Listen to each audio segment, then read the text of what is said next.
Yeah, good afternoon everyone. Today we are making videos on concave mirror. अगर आपने concave mirror से कोई question आएगा तो तीन डिफरेंट टाइप के न्यूमेरिकल्स हमने लिए हैं, इसी में से आएगा। और बोर्ड पे स्पेस बचा तो एक आध और भी हो जाएगा, right. I have taken all numericals from NCERT and Lakhvir Singh. ये जो पहला न्यूमेरिकल आपके सामने एग्जामिनेशन पॉइंट ऑफ व्यू से काफ़ी इंपॉर्टेंट है, आई रिपीट। ये 17 क्वेश्चन है, पेज नंबर 198 लखवीर सिंह अगर आपके पास है, अगर नहीं भी है तो NCERT page number 186 question number 15 है ये। Question says an object of size 7 cm is placed at 27 cm in front of a concave mirror of focal length 18 cm. At what distance from the mirror should a screen be placed so that a sharp focus image can be obtained? Find the size and nature of the image. एक बात ध्यान रखना class, जो भी question given है सबसे main है इसमें से हमें डेटा लिखना कि क्या है क्या नहीं। An object of size 7 centimetre, object का जो साइज है वो 7 सेंटीमीटर दिया हुआ है, तो जो हाइट हो जाएगी ऑब्जेक्ट की, मैं कोशिश करूंगा साथ साथ इस न्यूमेरिकल पे जो पॉसिबल रे डायग्राम है वो भी बनाना है, राइट। तो H1 हमेशा पॉजिटिव होती है, आपने मेरा साइन कन्वेंशन टेबल पढ़ा ही है, ठीक है। उसके हिसाब से H1 is always positive. Object is placed at 27 centimetre, तो U यानी कि ऑब्जेक्ट डिस्टेंस जो कि हमेशा नेगेटिव होता है, मैं साथ साथ साइन कन्वेंशन भी अप्लाई कर रहा हूँ, राइट। तो U is given to us -27। Concave mirror हमें दिया हुआ है और आपको पता है कंकेव मिरर में फोकल लेंथ क्या होती है, नेगेटिव होती है। जहां भी कंकेव शब्द आ जाए, चाहे वो मिरर चाहे लेंस, फोकल लेंथ माइनस होती है, राइट। हर क्वेश्चन की तरह इसमें भी V यानी कि इमेज डिस्टेंस और S2 यानी कि हाइट ऑफ इमेज आपको निकालना है, प्रॉपर साइज नेचर पोजीशन करना है, ठीक है ना। कोशिश करेंगे अगर रे डायग्राम के लिए भी हम स्पेस थोड़ा बना सकें। ओके, तो यहाँ पर आप देख सकते हैं U और F दो चीज़ें गिवन है, तो सबसे पहले मिरर फॉर्मूला आपने लगाना है। वैसे तो क्लास ये सब डेटा आपको खुद लिखना चाहिए, सभी न्यूमेरिकल्स 2 या 3 टाइप के हैं, इससे ज़्यादा नहीं है, ठीक है। मैंने डिफरेंट टाइप के उठाए हैं आपके। इसमें ऐसे न्यूमेरिकल है ये जिसमें मिरर फॉर्मूला पहले लगेगा, मैग्नीफिकेशन बाद में लगेगा, पर ये जो दो न्यूमेरिकल हैं इनमें मैग्नीफिकेशन पहले लगेगा और मिरर बाद में लगेगा, तो दोनों डिफरेंट टाइप के उठाए हैं। तो आप सभी को पता है मिरर फॉर्मूला हमें कहता है 1/v plus 1/u equal to 1/f। तो ध्यान से देखिए, v हमें निकालना है, u की जगह है -27 और फोकल लेंथ जो कि दे रखी थी -18। मैथमेटिक्स कहता है कभी भी डिनोमिनेटर में सिंबल्स नहीं होने चाहिए, यहाँ फोकस कीजिए प्लीज़। तो 1/v plus upon minus is minus, plus upon minus is minus. अब बेटा सिंपल मैथमेटिक्स लगाया, -1/18 ऐसे ही रहेगा, -1/27 उधर जाके प्लस हो जाएगा, 18 और 27 का एलसीएम है 54, तो ये आ जाएगा -3 + 2 यानी कि -1/54। तो 1/v आ गया -1/54, रेसिप्रोकेट कीजिए तो v आ जाएगा आपका -54 सेंटीमीटर। v नेगेटिव आ रहा है मिरर में, इसका मतलब है रियल एंड इन्वर्टेड इमेज बन रही है। क्लास अब हमें H2 भी चाहिए, तो आप लगाइए by magnification formula for mirrors लगाइए, राइट, जो कि कहता है m is equal to H2/H1 equal to -v/u। ये फार्मूला आपको पता होना चाहिए। m इस मैग्निफिकेशन उसे छोड़िए, H2 हमें निकालना है, H2 की जगह H2 लिखिए, H1 हमें दिया हुआ था +7 माइनस v हमारा आया -54, तो ये माइनस और -54 और u था हमारा -27। गरिमा आप आंसर जरूर टैली कर लेना एक बार, ये 27 2 था, क्रॉस मल्टीप्लाई कर दीजिए, तो H2 यहाँ से कितना आ जाएगा हमारा 7 इंटू में -2 यानी कि -14 सेंटीमीटर आ जाएगा, राइट। ओके, अब कैरेक्टरिस्टिक्स ऑफ इमेज हम लिखेंगे। साइज, इमेज के साइज की बात करें, ये है इमेज का साइज -1414 सेंटीमीटर आया। इसे आप H1 से कंपेयर कीजिए, H1 था +7, प्लस और minus are only due to sign convention, तो ये सोचना ये 7 है या 14 है, तो इमेज बड़ी बन रही है, राइट। तो साइज हो गया मैग्नीफाइड। नेचर की बात करें, दो तरीकों से नेचर बता सकते हैं। मेरे साइन कन्वेंशन टेबल पे नजर रखिए, H2 अगर नेगेटिव है तो रियल एंड इन्वर्टेड, और V अगर नेगेटिव है मिरर में तो भी दोनों ही चीजें रियल एंड इन्वर्टेड को इंडिकेट कर रही है। और पोजीशन की बात करें तो वो V की वैल्यू होती है।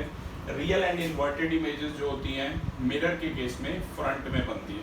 वैसे भी आपको पता है मिरर में सिर्फ एक ही केस है object between pole and focus वाला, जो वर्चुअल एंड डायरेक्ट बनाता है, बाकी सारे केसेस रियल एंड इन्वर्टेड बनाते हैं। तो पोजीशन हो जाएगी -54 centimetre in front of mirror, right, front में बनेगी। ओके, आप ट्राई करते हैं। आपने कभी न्यूमेरिकल से रे डायग्राम नहीं बनाया तो ट्राई करते हैं, ठीक है।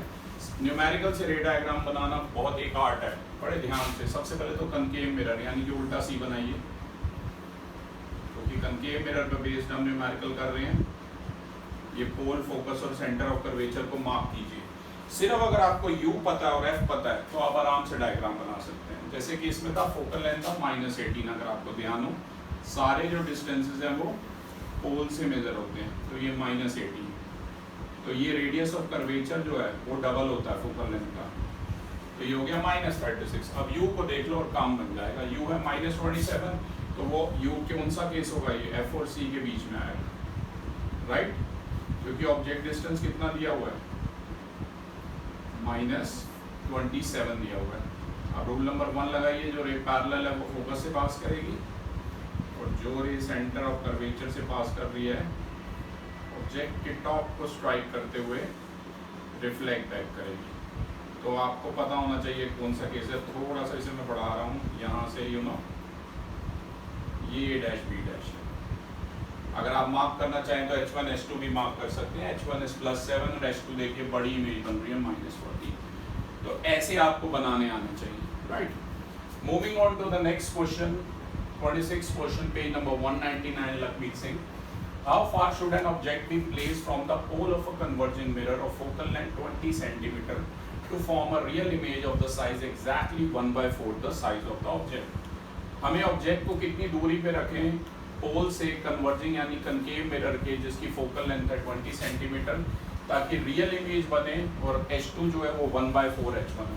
तो पहले सारा डेटा लिख लेते हैं। हाउ फार मतलब U यानी कि ऑब्जेक्ट डिस्टेंस हमें निकालना है। आई रिपीट, U यानी कि ऑब्जेक्ट डिस्टेंस हमें निकालना है, ठीक है। और क्या दिया हुआ, फोकल लेंथ दे रखी है 20, और मिरर है बेटा कॉनकेव, कन्वर्जिंग यानी कॉनकेव मिरर। तो आपको पता होना चाहिए कि कनकेव शब्द जहाँ भी आ जाए, चाहे वो मिरर हो चाहे लेंस हो, फोकल लेंथ जो होती है वो नेगेटिव होती है। तो फोकल लेंथ आ गई -20। रियल इमेज ऑफ हाइट 1/4, मतलब H2 कितना दिया हुआ, 1/4 H1 दिया है। ये मेन बात है, पर क्योंकि ये नेगेटिव क्यों लिया है, क्योंकि रियल एंड इनवर्टेड इमेज दे रखी है। तो देखो बेटा, इसमें V भी मिसिंग है, U भी मिसिंग है, सिर्फ F दिया हुआ है। तो जब एक ही इक्वेशन में 2 वेरिएबल मिसिंग होंगे तो आप नहीं लगा सकते हो मिरर फार्मूला पहले। तो आपको क्या लगाना है, मैग्निफिकेशन फार्मूला फॉर मिरर पहले लगाना है। आप यहाँ से ये भी कह सकते हैं कि भाई H2/H1 जो है वो -1/4 आए, और H2/H1 क्या होता है, मैग्निफिकेशन होता है। प्लीज़ आप यहाँ पे जूम कीजिए अच्छे से। By magnification formula for mirrors, तो मैग्निफिकेशन फार्मूला जो मिरर्स का होता है वो कहता है M is equal to H2/H1 is equal to -V/U। H2/H1 का कोई रोल नहीं है क्योंकि मैंने M निकाल लिया अब यहाँ पर, तो M की जगह मैं लिख सकता हूँ -1/4, या आप कह सकते हैं H2/H1 की जगह लिख सकते हैं -1/4। अब ना तो मेरे पास V है ना U है, तो यहाँ से ये काट दीजिए, तो मैं कह सकता हूँ V आ जाएगा U/4। और ऐसा क्यों किया मैंने, V को एलिमिनेट क्यों किया, क्योंकि क्वेश्चन में भी मुझे ऑब्जेक्ट डिस्टेंस चाहिए, राइट। अब इसके बाद आप लगाइए मिरर्स फार्मूला। अगर आप मिरर फार्मूला लगाते हैं यहाँ पर, which says 1/V + 1/U is equal to 1/F, तो V की जगह लिखिए U/4, और यहाँ से फोकल लेंथ कितनी थी, -20 थी, तो ये 1/4/U, ये रेसिप्रोकेट करोगे 4/U हो जाएगा। 4/U + 1/U +/- एलसीएम ले लीजिए, तो ये आ गया 5/U = -1/20। क्रॉस मल्टीप्लाई कीजिए, u आ गया -100। वैसे तो ये क्वेश्चन यहीं पर ख़त्म हो गया, मैं थोड़ा सा एक्स्ट्रा पार्ट भी कर रहा हूँ, राइट। जैसे कि अगर v निकालना है आपने, कि v भी उन्होंने पूछा है, तो v था u/4, तो v आ गया -100/4 यानी कि -25। चलो इसका भी रे डायग्राम पूछा नहीं है, क्वेश्चन यहीं तक हो गया, थोड़ा सा एक्स्ट्रा पार्ट है। अगर मान लो आपको इसका रे डायग्राम वो बनाने को कहते हैं, कंकेव मिरर उल्टा सी बनाइए, ये पोल, फोकस और सेंटर ऑफ कर्वेचर लिखिए, फोकल लेंथ ध्यान से देखिए, फोकल लेंथ कितनी है, तो बल्ब ऑन कर दीजिए दोनों, फोकल लेंथ है -20, तो ये है -20, तो ये हो जाएगा -40, 40 बस। अब यहाँ पर देखिए u कितना आया था, u आया था -100, तो u तो कहीं ज़्यादा दूर रखा है हुआ है, तो ये कौन सा केस है, गेस कर सकते हो, ऑब्जेक्ट बियॉन्ड सी वाला, ठीक है। वैसे इन्होंने पूछा नहीं है, पर ये आपकी नॉलेज के लिए मैं बता रहा हूँ। जो रे पैरेलल है उसे फोकस से पास कराइए, रूल नंबर 1 लगाइए, जो सेंटर ऑफ कर्वेचर से जा रही है सेम पाथ से रिफ्लेक्ट होगी, दोनों जहाँ इंटरसेक्ट होंगी वो डैश भी होगी। तो आप देख सकते हैं रियल एंड इन्वर्टेड इमेज बनेगी, डिमिनिश इमेज बनेगी और बिटवीन एफ एंड सी बनेगी। ओके, नेक्स्ट जो क्वेश्चन है ध्यान दीजिए,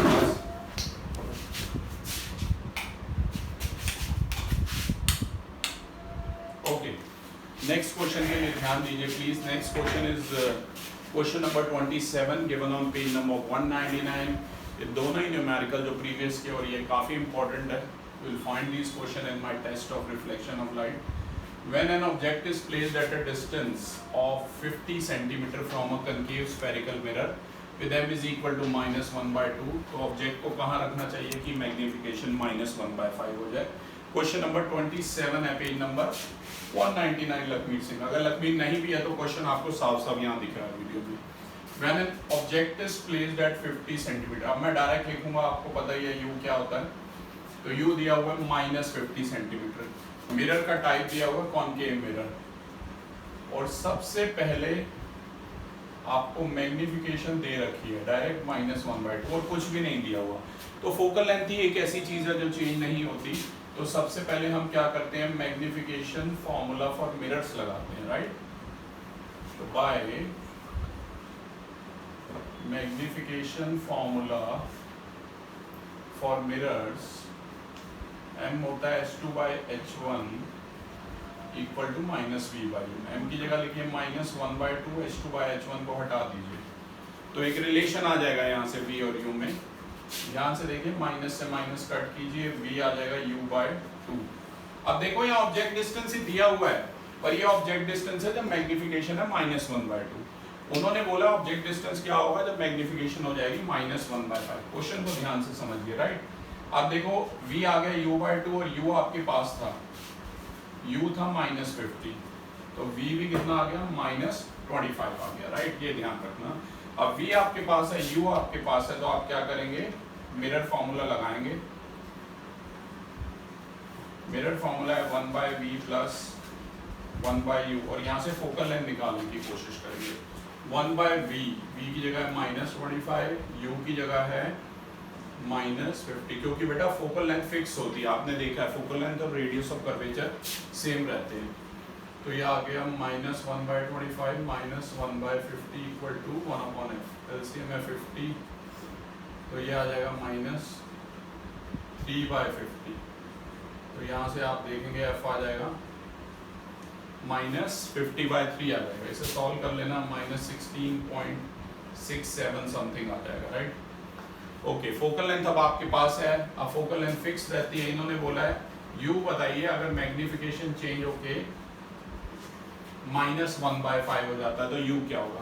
तो फिर से बेटा मैग्नीफिकेशन फॉर्मूला फॉर मिरर्स लगाइए, m is equal to h2/h1 equal to -v/u। m के प्लेस पे रखिए -1/5 और -v/u की जगह एज इट इज। तो यहाँ से आप देखेंगे v कितना आ जाएगा, u/5 आ जाएगा, ध्यान रखना। और इसके बाद ये ऐसे स्टेप में कर रखा है, आई होप आपको समझ आ ही रहा है, ठीक है ना। ओके, इसके बाद हमने क्या किया है, फिर से मिरर फॉर्मूला लगाया है। मिरर फॉर्मूला ये कहता है 1/v plus 1/u equal to 1/f। v की जगह u/5, बहुत इंपॉर्टेंट क्वेश्चन है, ध्यान दीजिए। u की जगह u और फोकल लेंथ अभी अभी कितनी आई थी, don't write decimal 1, right fraction 1, ठीक है। तो बेटा ये रेसिप्रोकल होगा, ये 5/u plus 1/u equal to आ गया -3/50। तो ये आ गया 6/u इज इक्वल टू -3/50।